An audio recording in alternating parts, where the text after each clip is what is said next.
We're going to change things up a little bit. You hear lots about salmon and smallmouth and stuff like that at the show.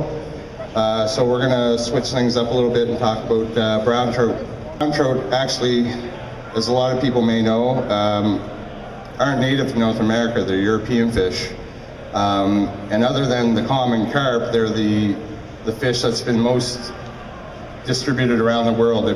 Only carp have been distributed further than brown trout have been.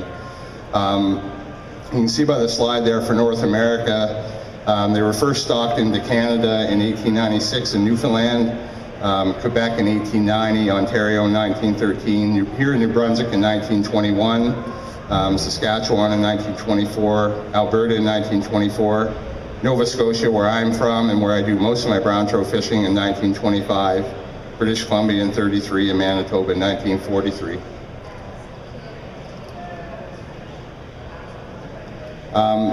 They're often confused with Atlantic salmon. They're actually, the two species are related and they can breed together.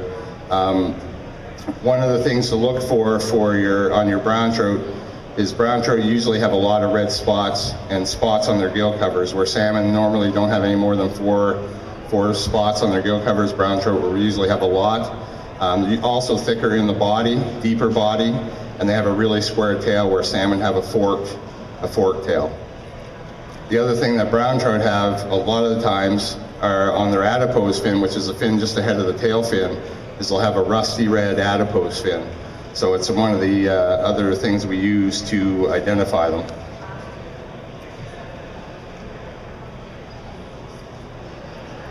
So this is a typical brown trout right here. So the adipose fin that I was just talking about is right here, this fin here. Sometimes it does have some spots, but other times this back section right here will be that part that has the red coloration. You can also see all the spotting on the gill covers. A lot of times, like I said, salmon will have one spot or no more than 4 spots. Brown trout also have a fair number of spots, usually below the lateral line, which is right here. This is where the fish, lateral line for all fish is where what they use to sense movement. Essentially, it's their ears. And the deepness of the body is the other thing to look for, and the squareness of the tail. Another thing to look for is the upper jawbone. You can see on brown trout it extends back past the back edge of the eye. So that's another thing to check out. Whereas on your typical Atlantic salmon, it's hard to see in this picture. It's the best picture I could find for the presentation. But typically for salmon, the upper jawbone does not extend back past the eye. You'll also notice that the adipose fin is a little bit different shape and is usually always a dark solid gray color. Body's a lot sleeker and they have a slight fork to their tail. For juveniles, again, a lot of this same stuff holds true. These are, you'll find these a lot in the rivers when you're fishing for both salmon and trout. Salmon on the top, you can see that on the juveniles, the pectoral fins are shorter than the pectoral fins on the brown trout. Here you can see that rusty red coloration that I was talking about. You can also notice the fork on the tail of the salmon par versus the brown trout tail. You also see the upper jawbone, again here on the salmon, just to the middle or back of the eye. For brown trout, from the back of the eye past. Also, salmon typically have a straight line of red spotting. Juveniles do, along the lateral line. Or brown trout have it as well, but they're usually more irregular. Juvenile salmon don't have any red spotting below this, where you can see that brown trout juveniles have that spotting pattern below their lateral line. So I'll help you a little bit identify the fish when you're catching them. If you're not familiar with the species, those things will help you kind of determine which one is which. So onto the gear. Like any other job in life that we do, or anything we do, you have to have the right tools for the job. So we're going to spend a little bit of time right now going over the gear, the rods, the reels, the leaders, the lines that we use typically to fish brown trout. Hopefully get you guys started and get you into this fun game of chasing brown trout. For rods, most rods today are graphite. That's the most common material used today, but bamboo rods and fiberglass rods are still relevant rods. They have a lot slower action, but the majority of the rods from manufacturers today are graphite. And typically, whether you're using a graphite rod or a bamboo or a fiberglass rod, for small streams we're using 6.5 to 8 foot rods for smaller streams because they're more maneuverable. You can get them into tighter places. It's easier to do things like bow and arrow casts with a shorter rod as opposed to a long rod because you have to a lot of line that you have to control to do those things. And then for medium to large rivers, typically we fish 8.5 to 10.5 foot rods, depending on the size of the water, how wide the river is, how much wind we encounter on any given area. Typically, for the most part, on our small stream rods, we're using anywhere from 2 to 4 weight rods and lines. On our medium-sized rivers, we use from 4 to 8 weight rods, depending on what rivers we're fishing, what the size range of the brown trout that we're catching on those streams. The bigger the browns, the bigger, the heavier the gear you're going to use. My personal best brown that I've ever landed was out of the River Phillip at home in Nova Scotia. It was 31.5 inches. It was later in the fall fish. That fish, it was a female. She was coming in to spawn, so she used a little extra body weight with her the eggs she was carrying to come in. She was probably pushing 15 pounds. Typically through the season, which really starts to kick off for browns in late April into May. When hatches start, on most of the rivers home and where there's a good established population of brown trout and a sea run component, the average fish would typically run you 14 to 16 inches. But there's a lot of fish in the 18 to 23 inch size bracket. So you want to make sure that you do a little bit of homework before you go to where you're going to fish. Find out typically what size of fish you can expect to catch there, and tailor your rod line weights to match those the fish in those rivers. For reels, we use usually 3 to 7 weight size reels. 7 weight size reels will hold 8 weight lines. If you do want to fish an 8 weight rod, you won't get as much backing as a slightly larger reel, but for brown trouts, they're not going to run you 100, 150 yards in your backing. My biggest brown trout that I've ever landed never took me to my backing, so you're likely not going to run into your backing. So backing isn't a real big concern when you're fishing for brown trout. You can use either the traditional click and pawl drag reels or the more modern disc drag reels. There's more of the disc drag reels today than the click and pawl style reels. So you can use whichever you like, and you use the standard small arbor reels or the new large arbor reels, which are becoming more prevalent today. The main thing is disc drag reels will help you protect your lighter tippets. As you can see, you'll see moving forward that sometimes we'll go down to 2 pound test tippets sometimes when the brown trout are really spooky. Brown trout are notorious for being skittish, spooky. They'll be gone at the drop of the hat. And usually you only get one chance. After your first cast, if you don't get the fish on your first cast that you're targeting, your chances go down about 85 to 90% on your second cast that you're going to get them to come. So you have to make the best of your first cast and hopefully get them to come on that. So when we are using these lighter tippets, the disc drag on the reels will help. They have a lower startup inertia, which is the energy that the fish needs to pull to get your drag moving. So if you're fishing light tippets, this disc drag helps you cushion your lighter tippets so that the fish, when he runs, so he doesn't snap off. And the other thing that large arbor reels do for us is they help us keep a constant drag pressure, and they'll give us faster line pickup. Sometimes, even though they don't run a long raise, sometimes these brown trout will run at you, and you either got to be able to strip your line quick enough to keep up with them, or you've got to, if you have them on the reel already, you have to be able to reel fast enough. Your reel has to be able to pick up the line to keep the line tight on the fish, because if you get slack line, you could spit your fly out.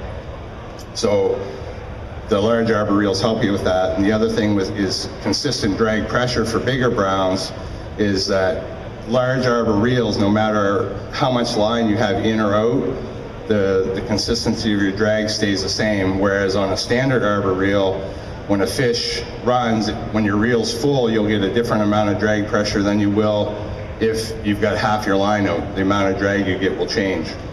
So large arbor reels help you mitigate that stuff.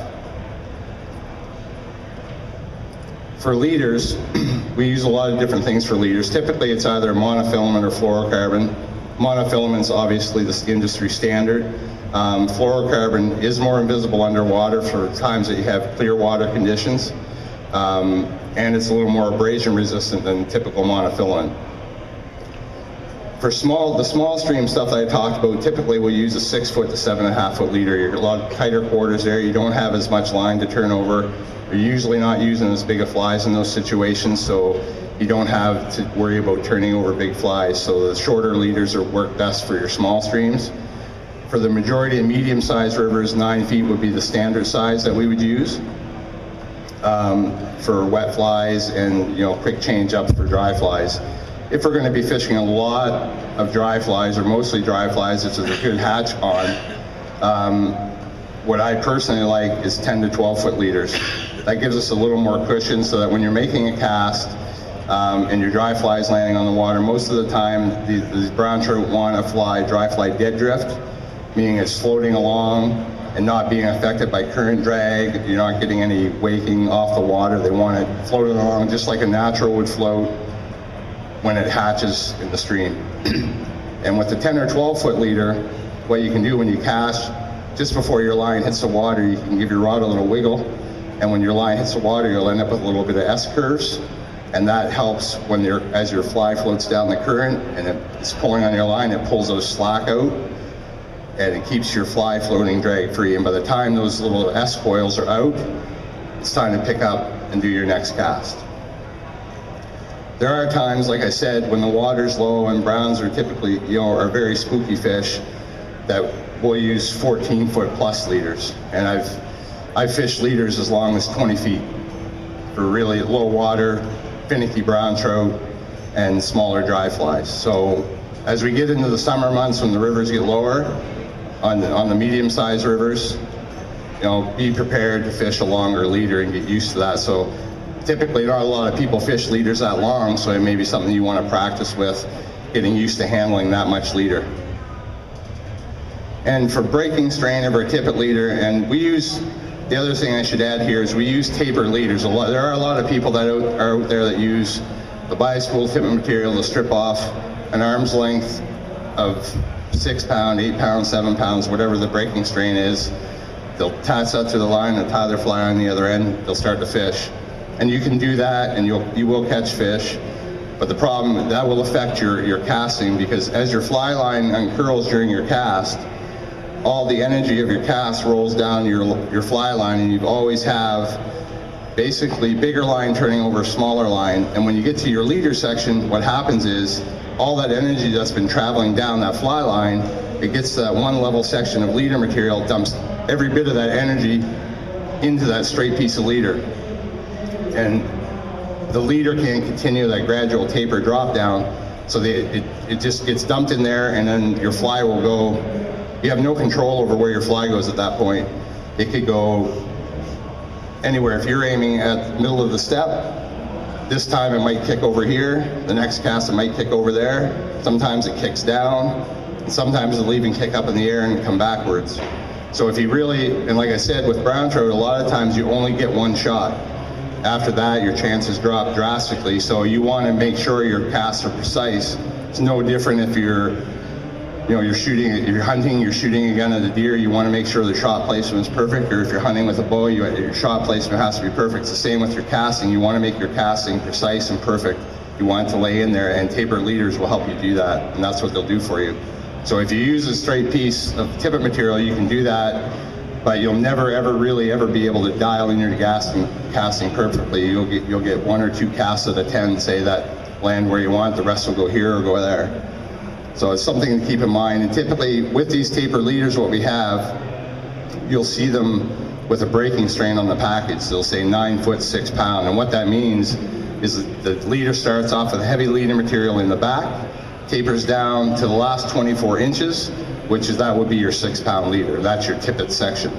So you can use these leaders over and over again, as long as the rest of the leader's in good shape, it's not frayed up, you can attach a new piece of 6 pound leader if that's what you're fishing.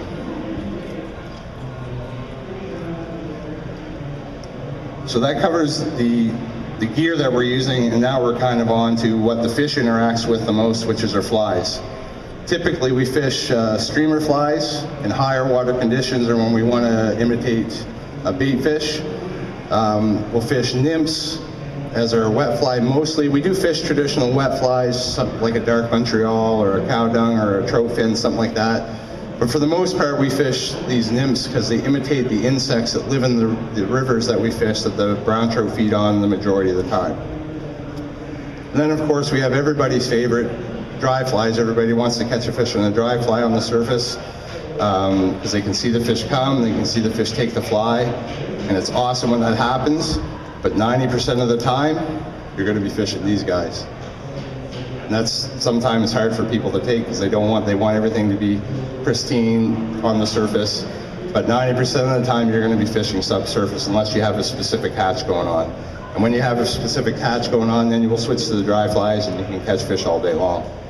But at those times when they're not, we're going to the nymphs. In streamers, we typically fish size 4 to 12 hooks. Flies that are anywhere from 2.5 inches long down to about maybe an inch, inch and a half long. For nymphs, we typically fish a typical wet fly hook in size 4 to size 20. Size 20 is very small. Not a lot of people want to go there because they're hard to tie on, they're hard to see on the water, and they think that the hook won't hold the fish. But once those little hooks do bury in, they hold very well because they're buried in, they don't come out, the fish doesn't get a lot of leverage. The bigger the hook, the longer the hook you have, and this holds to any species you want to fish, whether it's salmon, striped bass, smallmouth bass. The longer your hook, the more leverage the fish can get on it through the fight and wear a hole, throw your hook out. The smaller, shorter shank hooks, once they're in, they hold much better. And for dry flies, we typically use the same size range. Usually, for the Maritimes here, some places if you go to fish brown trout in Montana where they have really massive stonefly hatches where you're fishing dry flies that are 2.5 inches long, they'll fish bigger sizes. But for the Maritimes here, Nova Scotia, New Brunswick, it's usually size 8 to size 22, which are again really small. Size 20. The size 20, well 18 down, that's when we start getting in the 2-pound tippet. And there have been times when I have gone down to 1-pound tippet, which is really light.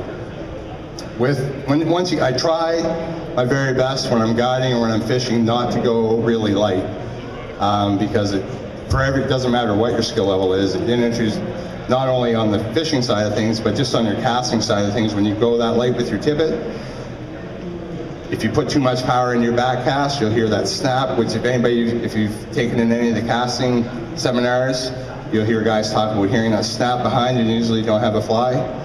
You snap it once for sure on a tip of that weight, your fly is gone. You hit one small blade of grass with a fly that's tip of that light, it's gone.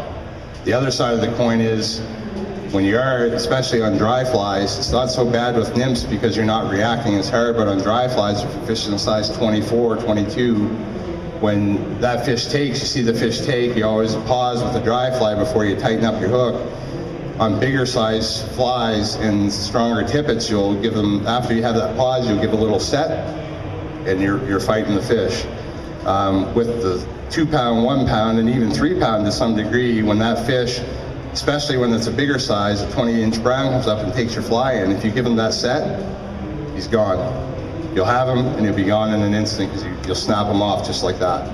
So with those fish, when you're fishing light tippet, it's just almost a set like you see guys do. If you've ever watched any videos of guys fishing tarpon on the flats, they do a strip set, but you don't, it's the same thing, but you don't really pull, you just kind of point the rod, tighten it up slightly, and once you feel the weight of the fish, then you can ease your rod up, and then you're into the fight. And after that, you're usually pretty good. But it's like any thread. If you go home and take your fly tying thread or sewing thread or anything like that, if you take that thread and you pull it, even though it's a really small diameter, it's very strong. But if you give it a quick snap, it can't take that energy transfer and it'll break right away.